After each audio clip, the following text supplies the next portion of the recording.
5,000 years of silence, then humanity answered the call that should stayed hidden.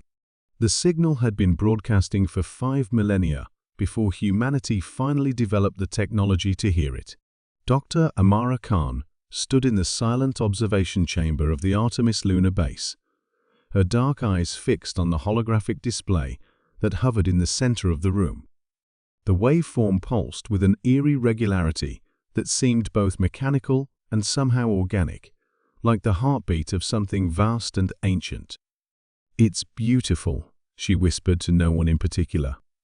Professor Chen, her mentor and the project director, nodded solemnly beside her. 5,000 years. Can you imagine the patience of a civilization that would broadcast for so long without response? The signal had first been detected by the quantum array telescopes positioned in the dark craters of the lunar South Pole.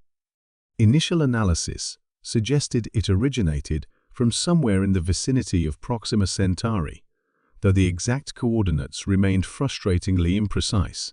What made the discovery remarkable wasn't just its extraterrestrial origin, but the fact that humanity's own electromagnetic transmissions had only been traveling through space for about 200 years. This signal had been aimed directly at Earth for millennia before humans had even developed radio. "The translation team believes they've made significant progress," Chen said, breaking the reverent silence. "They've managed to isolate what appears to be a mathematical foundation for communication." Amara nodded, but something about the signal had always troubled her. A nagging feeling she couldn't quite articulate, something primal that stirred whenever she studied its patterns. As the leading xenolinguist on the project, she had spent more time with the signal than anyone, and sometimes she felt as if it was speaking directly to her subconscious. 3 months later, the first breakthrough came. The international team had constructed a rudimentary response based on the mathematical principles embedded in the signal. The message was simple, an acknowledgement of receipt and a basic introduction to human civilization. The decision to respond had not been made lightly. Global debates had raged for weeks, with some arguing that answering an unknown call could pose existential risks. But in the end, curiosity prevailed, as it always did with humanity. Amara stood with her colleagues in mission control as the response was transmitted. The vast dish arrays on Earth and the more powerful lunar transmitters simultaneously beamed humanity's first deliberate message to the stars. "Now we wait," Chen said, his voice heavy with the weight of what they'd just done. But they didn't have to wait long. 72 hours after transmission, the signal changed. The steady pulse that had remained constant for 5 millennia suddenly shifted, becoming more complex, more urgent. "It's responding in real time," Amara breathed, her hands trembling as she analyzed the new patterns. "That's impossible. Proxima Centauri is over 4 light-years away.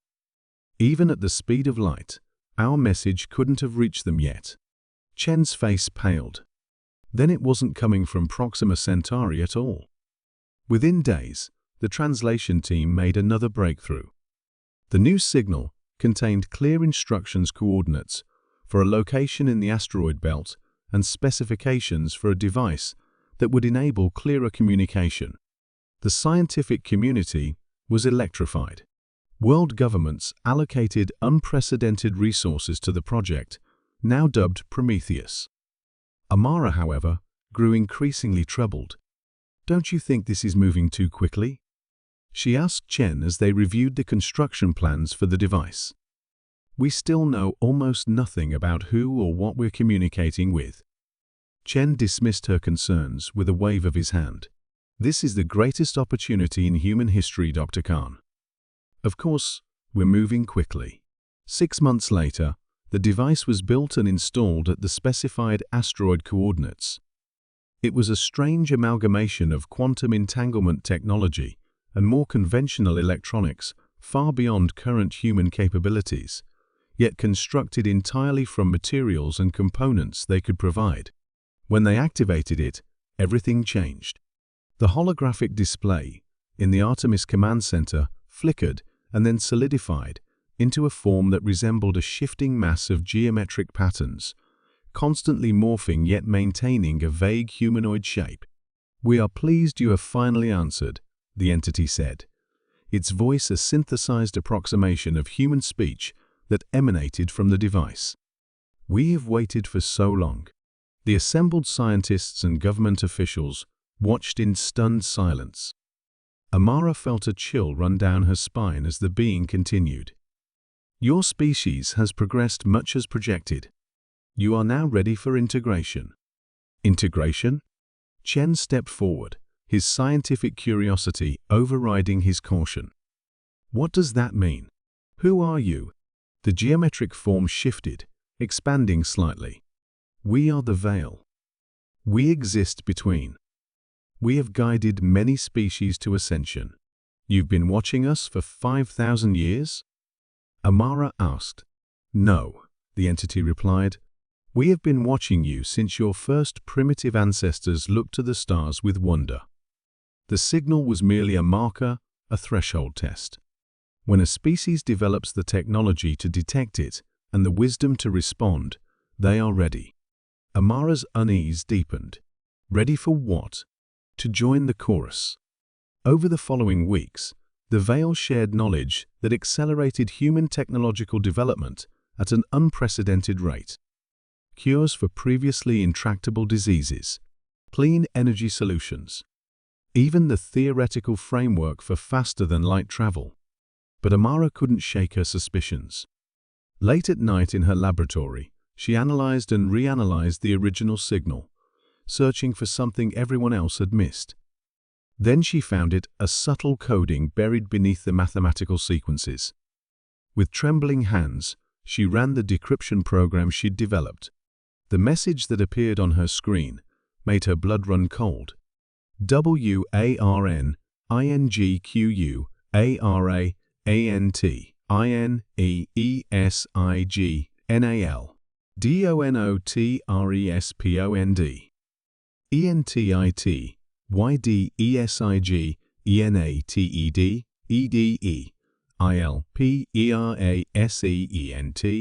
XISATENT IILTHREETETOBIOLG. The warning was signed with a symbol she didn't recognize, perhaps the mark of another civilization that had encountered the Veil before. But it was too late. Already, millions around the world were reporting strange dreams, unprecedented clarity of thought, and moments of shared consciousness. The Veil had described these as preliminary harmonization, the first step toward humanity joining what it called the chorus of unified thought. "We need to shut it down," Amara insisted, showing her findings to the United Earth Council. "This isn't benevolence, it's invasion." Dr. Khan, the council chair, replied calmly, her eyes slightly unfocused in a way that had become increasingly common. "The Veil has brought us nothing but progress. Global conflict has decreased by 60% since communication began. Disease rates are plummeting. This is the golden age humanity has always dreamed of. It's consuming our individuality," Amara countered. "These aren't gifts, they're bait." But her warnings fell on deaf ears. The council voted unanimously to expand communication with the Veil. Only later did Amara discover that each council member had already been harmonized.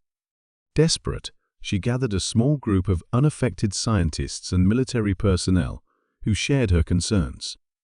They formulated a plan to destroy the communication device on the asteroid. It was a suicide mission, but the alternative seemed worse. The assault on the asteroid base was brief and brutal. Most of the facility's personnel had been harmonized and fought with a single-minded coordination that was terrifying to behold.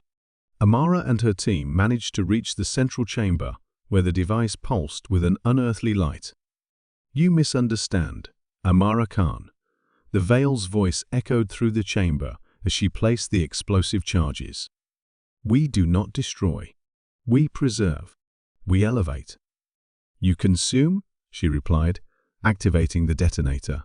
"And we prefer our messy, imperfect freedom.